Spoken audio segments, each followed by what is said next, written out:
Hello and welcome to episode 37 of the Sussex by the Sea podcast, a podcast about all things Hastings United.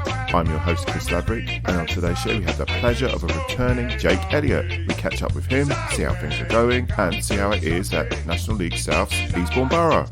Also on the show we have that two-man power trip returning with Hastings Motty Ry Segal catching the pre- and post-match thoughts of the women's team honcho, Billy Wood. And finally, we have our infamous Fan Roundtable. Enjoy, Hastings fans. And now over to Jake Elliott. Hey, Jake, you all right, mate? Yeah, good, thanks. How are you? Good. Yeah, not bad. Fantastic you come on again, fella. First of all, how's things with yourself? Before we start talking of football, how's things with yourself personally? Yeah, it's all good. Starting uni next week, a new course, which I'm looking forward to. And I've now moved to London. So I'm living up in London now, yeah. So you're making things easy for yourself, yeah? Yeah.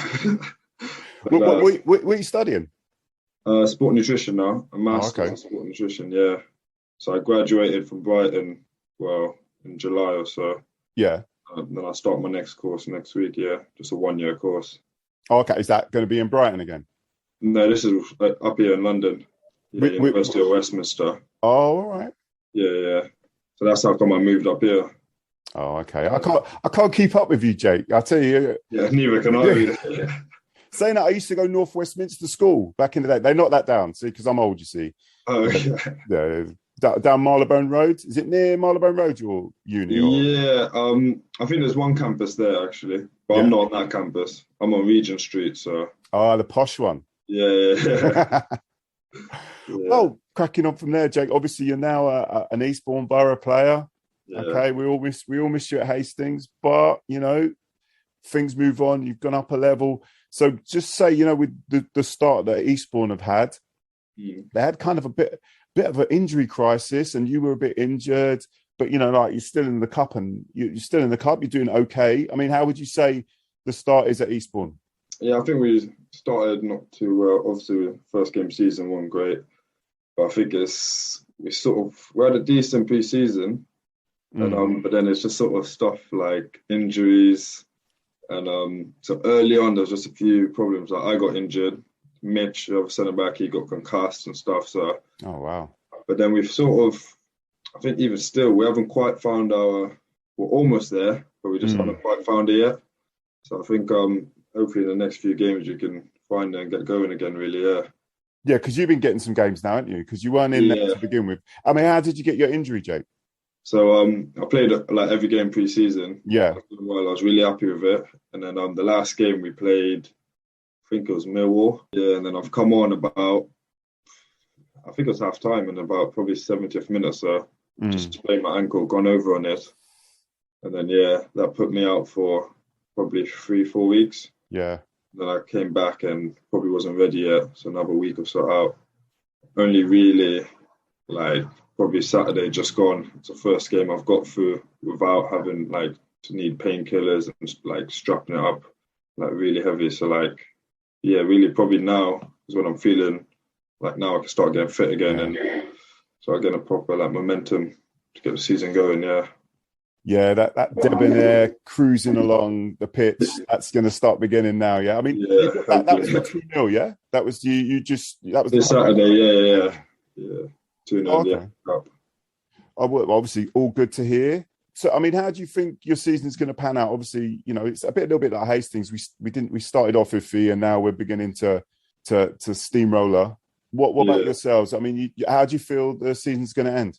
I think for me, obviously, I don't really know the league too well, so every game is sort of a surprise for me to see what teams are like, and so I think what I've seen, I think we're good enough to get a run going and get winning games, but I think it's just just find that sort of little formula maybe. It's we've just struggled at the beginning. We struggled a bit defensively, and we had a lot of I think for the first 5 games we didn't have the same back four for any of them. Yeah. So because I was injured, and then Jamie got a red card, Mitch got concussed, so I just kept switching and changing. Yeah. And then now we've sort of firmed up a bit at the back, and maybe going forward a little more, struggling a little bit. So I think hopefully the sooner we can get that form, the better. But I think once we find it, we'll just start winning games and getting back to it. hopefully climbing the table. Yeah. One of the things I was definitely going to ask you, I mean, what is the difference with this level? I know you're saying you don't know the teams. Yeah. But like, what would you say the main difference is going up and like as you have done? I think it's definitely a bit sharper. It's all a bit quicker. I think at Hastings is sort of because we were not so good, because we were a good side. Like it's in games you can almost, it's a bit easier. We kept the ball a lot. And we almost dictated every game, or not every, most games. Yeah. I think here it's a bit more like every team's a good side, really. Like the results, even everyone beats each other. So like I think it's just how quick the game moves. And I think everyone at this level, I feel like the good players just know what they do well, and they just do that individually like really well. So like there's some strikers who are quick, like pacey, tricky, and then they'll just be really good at that. Or others are like target men, and they'll know how to like bully you and stuff. So obviously I've been playing centre back now since season started. So I think. Oh, you're not right side of defence anymore. You're centre back. I've been playing centre back. Okay. Yeah. How have you found that transition? It's good actually. Yeah, I've done it a few times at Hastings. Yeah, I know. You like to get stuck into everyone, yeah? Yeah. Like Sean Ray, a bit Sean Ray, you know. Yeah, not quite. Yeah. But yeah. What would happen? Like, you know, obviously when we go up, you and Ben Pope, how'd you see that working out? That'll be an instant battle. Yeah, big idea, but hopefully I'll be able to pocket him. Yeah. After, yeah. As you say, like, you know, with the difference in the level, it's sharper and that. I mean, do you, in terms of the coach at Eastbourne, I mean, is he sort of similar nature as Aggie? Is he a little bit more strict, a little bit more easy? I mean, what's the coaching like there? No, it's all really good actually. Since I've joined, I was quite surprised how good it was. Obviously, Sergio was here, but he left. He's moved to Spain. So it's Ben, we've got Nick, Tiggy, and then Danny, and Ted as well. So no, it's been really good. I think Danny and Aggie are very different, really different managers. I think every manager's different. Yeah. I think Aggie's a bit more like when we're going to Saturday, Aggie's more football based. Danny's maybe a bit less. He sits back a bit more and lets the coaches do the football stuff. But I think they're both, like Aggie obviously was a great manager, and for me it helped me a lot. But I think I'm enjoying playing under Danny as well. He gives me freedom as well to play. So I'm enjoying it, yeah. Oh, nice one. Yeah. I mean, is it at Eastbourne? I'm sorry to say this, I don't know. I've seen Eastbourne a few times, but I wouldn't know, like, they're like, I don't know, you want to say like star players or whatever, I wouldn't be able to just tell them straight away. I mean, if who are the ones that just like stand out head and shoulders at Eastbourne that you really enjoy playing with? You've only been there a little while, but... Yeah, I think when I first came, I think Welps, so Welpdale, I think he was the one that stood out the most. Like, he was like training and games just unreal, really good. Then you got Charlie Walker, captain. He's like, his finishing's unbelievable. Like, and I think everyone's really, we've got quite a young squad to be fair. So we've got quite a few players who are almost the same boat as me, like come from a lower league side and trying to almost find their like first time in the league really. But I think then you got the mix of a few lads who have played pro and come down. So I think going forward, like our attackers, all of them are just unbelievable. Like most of them have come down from pro side. So like there's Joel, there's Charlie Kendall who's now here, there's Greg, even Leon Guevara, he's young as well. He's 20 or so. Yeah. Even him, like, he's class. So I think Welps, when I first came, was the one who really stood out. Where I was like, wow, like, he was unbelievable. Then since then, everyone really has surprised me. Like, everyone's class. Do you keep in contact with any of the chaps at Hastings? I mean, I know it's busy and, you know, you got to move on with your life and studies and move into London, to Bath, to wherever. But like, is there any other lads you keep in contact with? Yeah, I've seen Ryan and Louis. Obviously, I've been in Eastbourne, so I only moved in here Saturday. Oh, okay. Yeah, I've been in Eastbourne until then. So I met up with Louis and Ryan, went for breakfast and that. And nice one. I saw Popey the other day. I was out with Popey and Ryan. Oh, nice one. a week or two ago, yeah. And I speak to guys here and there as well. Phones me now and then, so I speak to a few of them, yes. It's good to tease a little bit. Yeah. I got a couple of questions. Firstly, yeah. What's Ryan, what did Ryan do to his hair? He had lovely long locks. Yeah. What's that about? I'm not sure. I told him, Phil, I liked his long hair. Yeah. A bit of me, but I decided to change, I guess. Probably regrets. I did an interview with him about a month or so ago, actually, just before he got bloody injured, the poor bugger, yeah, because you know he's a good player, and he just surprised me, shaving the hair, because you sit behind me, you see the picture there. I was just looking at it now, yeah. So you're keeping in contact with them. I mean, they're good guys, and obviously, I know from our point of view, Hastings fans, we really enjoyed your time at the club. I enjoyed it as well. Yeah, I mean, obviously we move on, and like you've moved on, but all the best to you. But talking of fans, right? So what's the Eastbourne Borough fans like? Yeah. And this is the bit I'm going to get you on. And how do they compare to us Hastings lot? Fans are good to play. Yeah, obviously the first few games of the season I was injured, so first game at home, spoke to a few of them because I was in the stands. And now the ledge, we get a few coming to the away games of that, and no, they're really good. Yeah, but I think obviously I had more time at Hastings, so I probably got a bit closer to you guys, and obviously you're at every game really. So the Hastings fans, they're good, really good. And I've seen obviously the numbers have been high again this season. So I think the support at Hastings, especially for the level, is just unbelievable. Even if you came to this league, I'd be assuming you'd be probably a top 5 teams in attendances. So it's difficult. The fans, from what I've seen so far, the Bar fans are good. Yeah, the Hastings fans are unreal as well. So they've took you in already, yeah. I mean, there's been no because you've come from Hastings or any of that rubbish. They've just embraced you already, yeah. Nah, it's all been sweet, yeah. Yeah. Oh, cool. Jake, well, one question, when we come up, come up, I mean, where would you see us? Do you see us now that you can say it because you ain't with us anymore? I mean, where do you see it? Do you see us a league above, 2 leagues above, 3 leagues above? I mean, where would you say our natural home is? I can't see why we couldn't be playing in this league, Conference South. Even I think the thing of Hastings, the way they play is just so the way we play at the back. I think we're a class of it. So in this league, I think definitely. I played Dartford, who was probably the best team I've played in this league, and even them, a great side playing. They were a bit more, kept the ball a bit more. But then I can't see why Hastings can't come to this league and stay in the league as well, do well in the league. I think they're definitely good enough. The players are good enough. I think a lot of the players are good enough to play this league or a league above. I don't know the league above, but so I can't see why not. Obviously, you've got Chippenham, which is in the FA Cup, so that'll be a test, and you'll be able to see if that's a close game and if you come away with something there. So I know we've had 4 away FA Cup games. I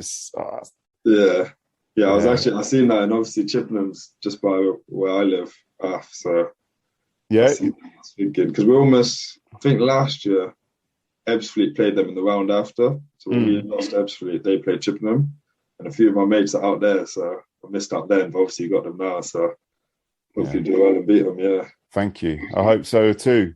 Well, Jake, just thanks so much for your time, and I mean, we all wish you all the best, and we wish Eastbourne well as well. So just thank you very much.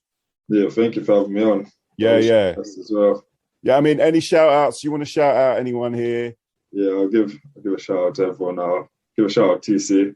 Yeah, I know he's doing well out there. I've seen him done well pre-season. Yeah, he's my guy. As long as he just keeps doing my celebration. I heard he's got a new best friend though.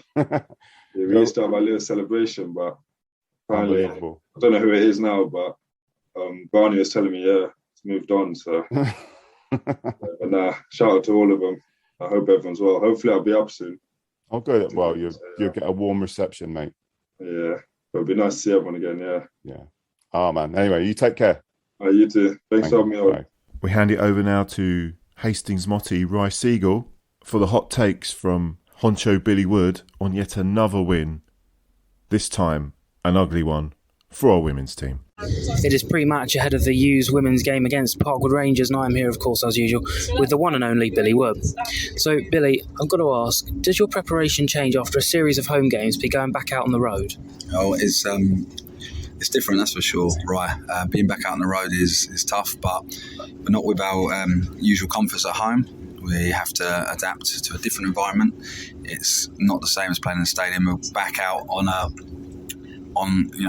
recreational ground, which we don't want to be playing on, but we have to do that. We have to do the job. But the girls will be not only switched on and concentrating, but they'll be ready for the challenge. They know what they've got to do week in, week out, whether we're playing at the Pilot Field, Ashford, or wherever we play. We've still got to go out and get the win. That's the mentality of the squad, is to win in every game that we play. The side's been in great form recently, no one's going to doubt that, winning game after game. What do you think's been the key to that consistency? Team.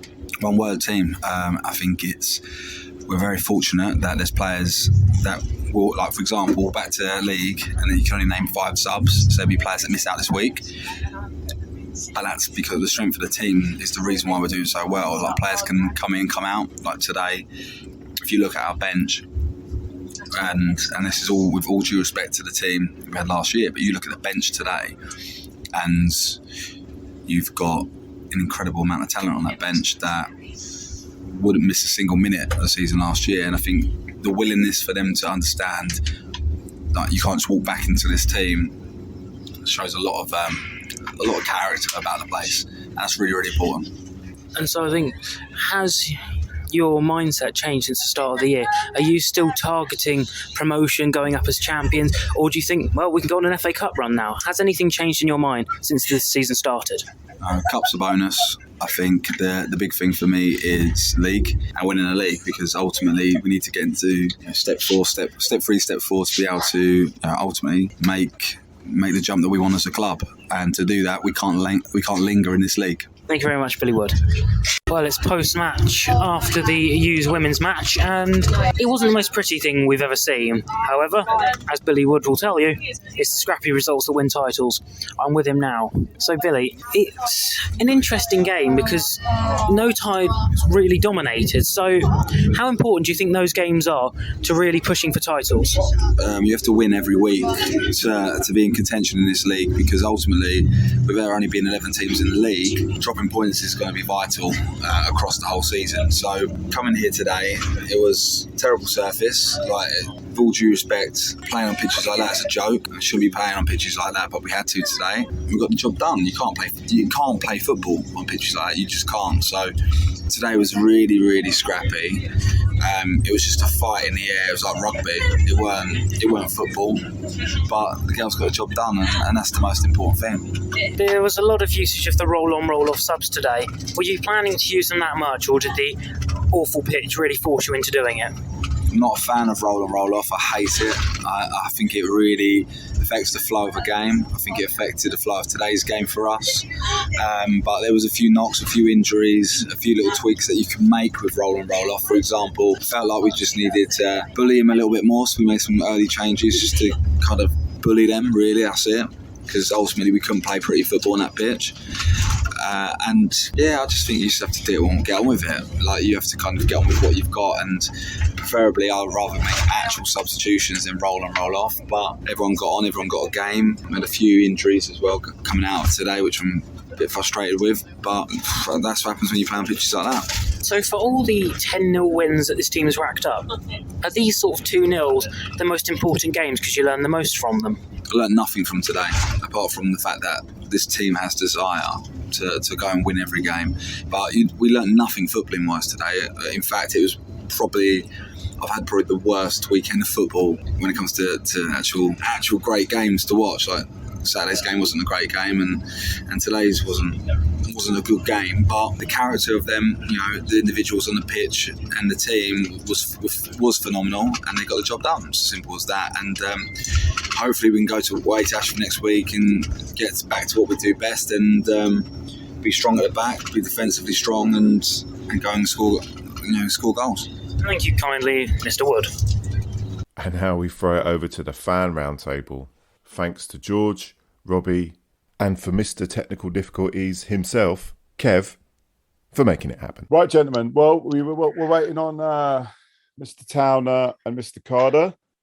Well, Mr. Carter missed the crucial bit of the game. He left early, so yeah, he was spitting feathers about that. I was like, well, how was George? George? I'm at work, mate. I'm at work. I don't want to be at work, but I'm at work, so you're gonna have to deal with it. It sounds like you're sliding a dead body across the floor. Well, come pretty close a few times today. But, yeah. Right, gentlemen, let us crack on. I have the wonderful honour and pleasure of Mr. Gasson and Robbie to do the round table. We've been let down. Don't even know his last name. Don't even know his last name. He's forgotten my last name. Many Cliffords to cross. Anyway, Mr. Carter and Mr. Tanner have let us down, so we're going to crack on. So, chaps, you had the wonderful privilege of watching that fantastic FA Cup win. Robbie, as you were here first, please tell me about it. It's one of those. The best way to sum a game is a really great start. Obviously, 1-0 up, and we thought it would be really comfortable afternoon. And about 2 minutes later after that goal, we hit the post. Probably should have gone in. Got a little bit unlucky. It's one of those games where literally that changed the whole complexion of the game and what actually happened. I still believe that went in, we would have gone on to win 5 or 6-0 comfortably. But it didn't, and it turned into a very hard fought. We didn't play our best for the rest of the game, but very hard fought FA Cup tie, where they were every little bit of contact, they were rolling on the floor, ref was buying it, you got a card straight out for every little bit of contact. And so we fell into that game. They played it, used it against us as dark arts. One of the games we didn't fail to use it. And I didn't really see their first goal. I was looking away, sort of fell on the box and they rifled it home. Their second goal was a beaut. I didn't think it was a free kick, but there you go. A rocket of a free kick to make it 2-1. And the game from there until we equalised was not a very hasty response, to be honest. We were overhitting our passes. We were getting frustrated, losing the park. Yeah, so there was just general frustration around the whole players. And their number 8 was winding everybody up, throwing himself on the floor. And then when literally we were saying on the high touchline, we'll take a replay now. We'll take a replay now. Fantastic throwing in that mountain that is Gary Elphick, the rocket of a header. Just flew in the bottom corner. We were thrilled. This is great. 2-2. Love the FA Cup. And afterwards, he did it again though. It's like corner came in, fell to Elphick. You can't stop him. Another lovely header. Boom. 3-2, absolute scenes. And also great. Yeah, he was fantastic. And shout out to Kenny Pogue as well. I think when he came on, there was a big change as well because he caused some trouble. Kenny Carnage. That was good to see that. But yeah, all hail the man mountain, Gary Elphick. George, your take. You managed to get to the game. Yeah, did you, Chris? Come on, George. We don't mock people for not attending games. We're very understanding when people. You're better than that. Games. Rise above it, George.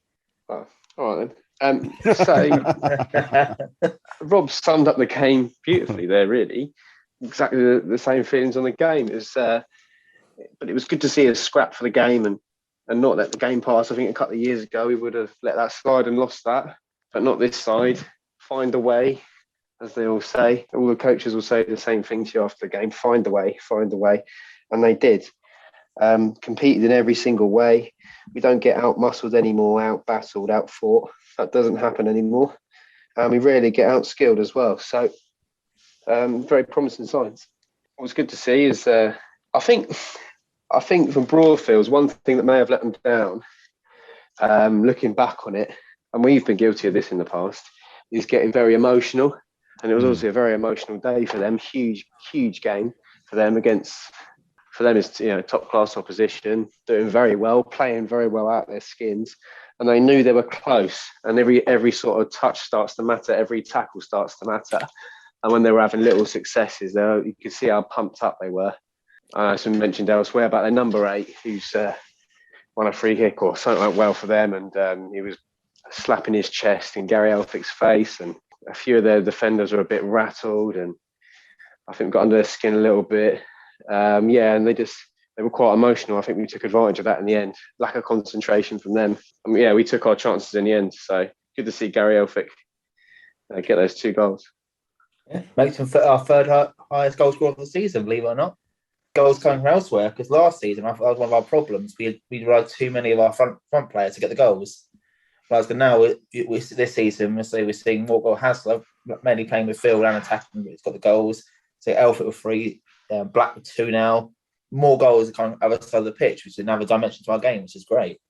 Yeah, I mean that was the nice thing about that. From the little highlights I saw was that we were getting about them and we were getting about them and we were doing the hard work there and getting scrappy, nasty, horrible goals, which is it must have been great to be there, guys. You can slag me off, George. Don't worry. We did have Kev Towner for a moment, and then we didn't. So I just thought I'd just add that he seems to have disappeared again. So we'll just we'll leave that one. Oh, here he comes. Here he comes. Can we see a Kev Towner? Just quickly before we do move on to the women's game, I just want to do a shout out because the welcome we received from Broadfield was fantastic. They opened up the top bar for us, a really nice bar. Every single staff member from Broadfield was fantastic to us. They were really welcoming. We even had a personal chaperone up there going, "Oh yeah, what you need? Answer all our questions." Yeah, they gave us their club discount for our drinks. So hats off to Broadfield, second away game in a row. We've had fantastic hospitality development before. Mm. Yeah, and I'd say actually in terms of the facility that they've got, I think that's the nicest off the pitch facility that I've been to following Hastings. Oh, really? Wow. Really yeah, nice. Absolutely. Up there, like Guernsey was up there. It's up to Guernsey level because Guernsey a rich rugby club. They were lovely cities, better than Guernsey. The weather helped probably. Blimey. Yeah, well ahead really. Yeah, it was that good, that facility. And that was pitch side.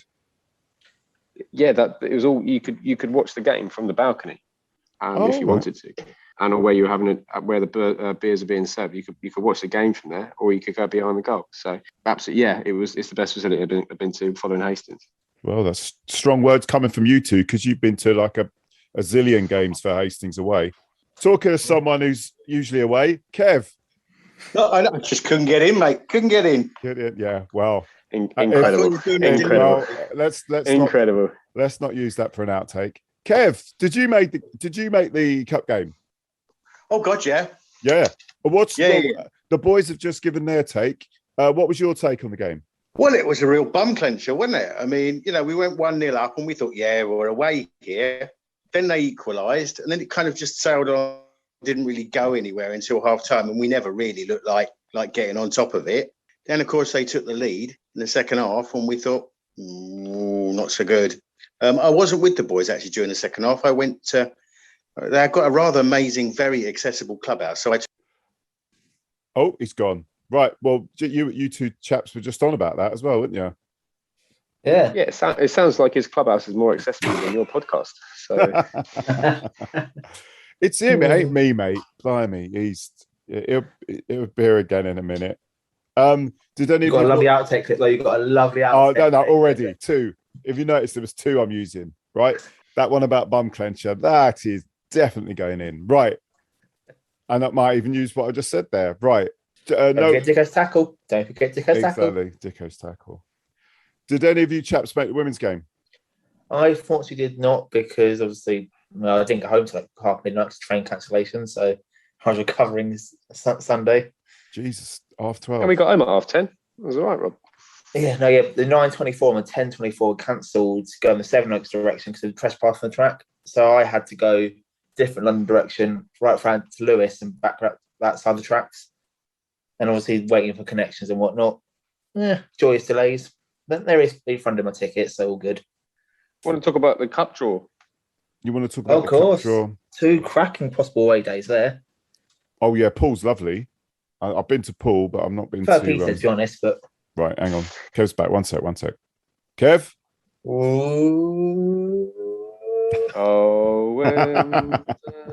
Yeah, go to the summoning chant. When the Kev. Comes wheeling in.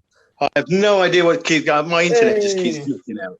Right, Kev. That's The what I'm last saying. words. Stop. Yeah, so you just said the clubhouse. Go on and continue. Yeah, so I was upstairs in the clubhouse watching the game from the balcony. I got a great view of the game. It was frustrating because, of course, I wasn't with the lads behind the...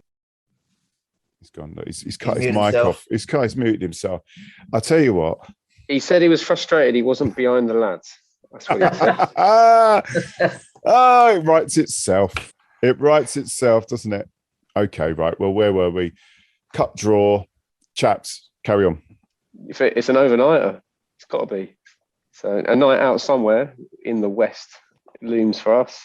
And I feel like for me in the cup, you want to get as far as you can. And also you want to have some big away day at some point. And I feel like this draw's given us that. So whether we manage to if we get through, it'll be an upset if we beat any of these teams. And if not, we'll have a good day out either way. But I know the team will be keen to cause an upset and make some names for themselves.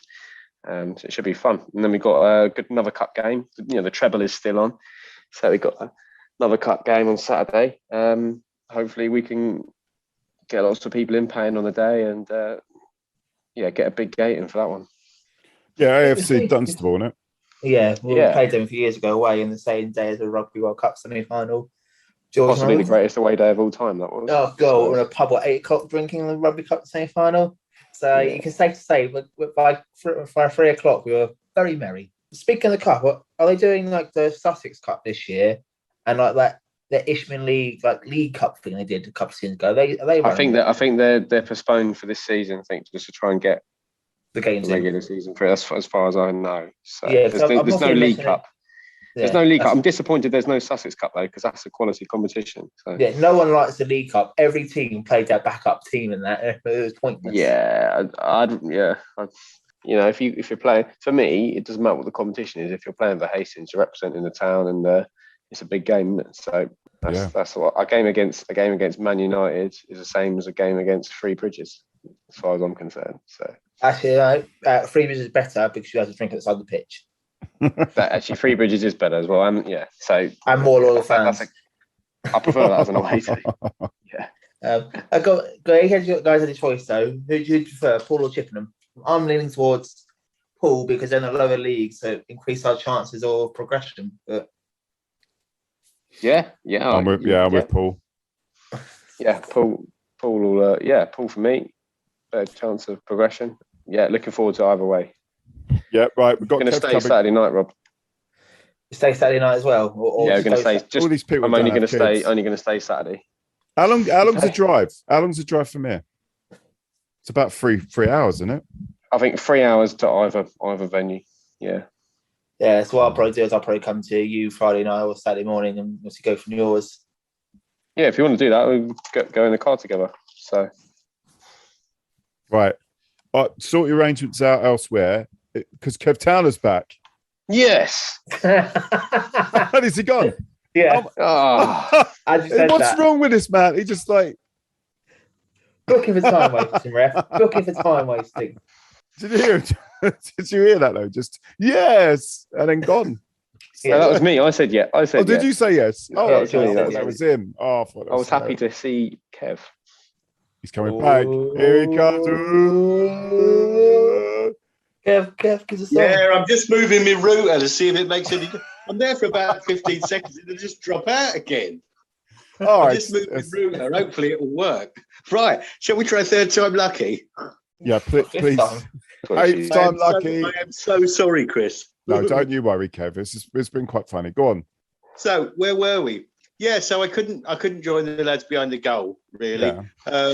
But it was. I was chatting to Shana about it. Actually, my PA, obviously. It's better be a really good anecdote. Better be a really good anecdote. Yeah. Oh, I can't do. Oh, there you go. I just want to say that Neil Jones had a better connection with the guy we set him up with than Kev's just had. Oh, that's a good old private joke there. Neil was worse behaved than me. Out of all of us, I was the best behaved, believe it or not. I was quite well behaved. Did you see how rattled the keeper was when we scored the equaliser? Yeah, because they were all, you could tell they were picturing bare celebration in front of us. Yeah. Because their number 5 would have sprinted over to us, badge and everything, guaranteed. So, whoops. We showed a bit more mental maturity than for that, because you can tell they would start towards the end, they were thinking of celebration. So what you're saying about the game really is that they lost the game. No. Do you know what I mean? That's what do you mean? Like, do you think they just bowled it? I feel like maybe lack of concentration, but we're so deadly from those set plays. Oh, it's great delivery. I mean, you've got that Martin now. Fucking hell, he's amazing. And then you've got Ollie's throws as well. I mean, it's and his scoring ability. And you got like Hassan and Ben taking direct free kicks, and we're pretty deadly from those now, as we are from open play. So give us some credit for that. You know, the fact that we could have lost our heads and we didn't. All those times we're being penalised. We're not reacting badly and getting sent off. That would be so easy. Well. With the amount of bookings we were getting for nothing, it would have been so easy for someone like who still historically has done it, Dicko, to get angry and lash out, which he has done in the past couple of seasons. He did today. He had the captain's armband, another captain's mentality. He did get booked for something. I can't remember what it was, but probably drop kick. Yeah. As an orphan, and he's. But yeah, George is right there. Although we got sucked into the game of conceding free kicks, we showed our growth by not fully losing our heads. Yeah. Beautiful stuff, chaps. Beautiful stuff. Right, gentlemen, thank you very much. Unless there's anything you want to raise, anything you want to say. No, he was committed a women's game. We didn't have a Tuesday night. So yeah, it's just Dunstable and a Tuesday night back at the Party Next week. Looking forward to it. Oh, of course, we've got the Ashford game, haven't we? Ashford. Let's talk quickly Ashford. Obviously, top side. We're obviously going to win. As you know, we will win. But it's just by how many, George? Ashford. Big game. Big game. And you know what? Something I was trying to think with Pat about how when we started getting these big crowds, I think the team found it quite difficult to perform under that immense pressure and that different environment. Two seasons ago, we lost 3-0 to them. Exactly that reason.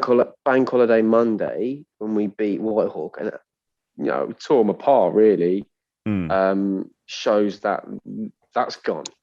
Yeah, fills me with a bit more confidence with that game. I love late summer Tuesday nights. The best time to be at the Pilotfield. Get down, get yourself a ticket, pushing the game again. Feel like now we're getting these big attendances. Don't need to push people to get a ticket on the podcast, but definitely we've got to push Chris. He's just a fucking part timer. Yeah.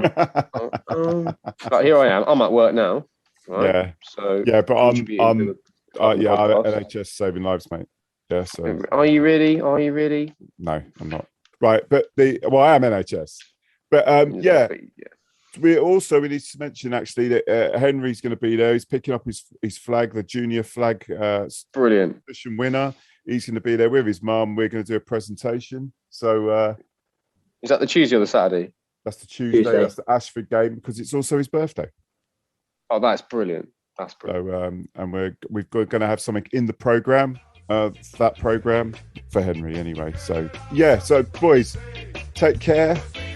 Arrivederci, and I'll definitely see all of you weekend. And thank you, George. No worries. Hard at work. Anyway, take care, guys. That's all we've got for this week, News fans. FA Vars at home this weekend. We'd love to see lots of us there. Let's smash it on 3 fronts this season. Remember, if you want to get on the Fan Roundtable or have any comments or feedback you want to give, I'm all ears, believe me. And the email is hufcpod@gmail.com, or the Twitter, which is @HUFCpodcast. We're also on the YouTube where the video of Jake will be up too. Have a look, a comment, but please, if you can, subscribe. All I've got left to say is, I've been your host, Chris Laverick. Hope you have a good week, and see you at the game.